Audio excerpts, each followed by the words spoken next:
Berlangsung hingga 2 hari, pemirsa, KPU Bitung menuntaskan rapat pleno rekapitulasi perhitungan suara tingkat kota.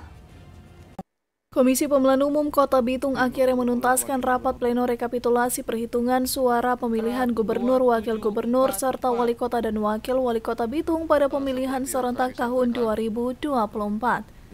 Ketua KPU Bitung Desli Sumampo mengatakan pihaknya sangat bersyukur karena telah menyelesaikan perhitungan suara tingkat kabupaten kota dan telah diterima oleh perwakilan paslon dan Bawaslu. Kami KPU Kota Bitung sudah selesai melaksanakan pleno di tingkat kota dengan dihadiri oleh saksi pasangan calon baik dari gubernur maupun wali kota, dan situasi berlangsung kondusif, aman, terkendali, dan hasilnya bisa kita lihat bersama, bisa diterima semua saksi pasangan calon baik gubernur maupun wali kota dan juga oleh teman-teman Bawaslu.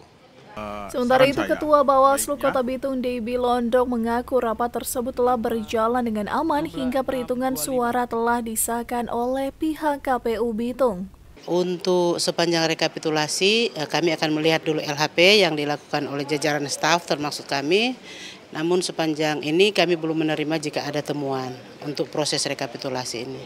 Kalau laporan pelanggaran biasanya itu disampaikan di kantor, tapi belum ada untuk khusus rekapitulasi ya. Kami belum menerima jika ada laporan dugaan pelanggaran untuk tahap rekapitulasi. Jajaran staf juga, maksud kami jajaran di Panwas Kecamatan belum ada menyampaikan bahwa ada terjadi dugaan pelanggaran.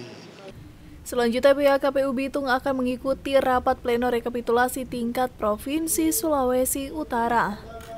Tim Liputan Kawanwa TV melaporkan.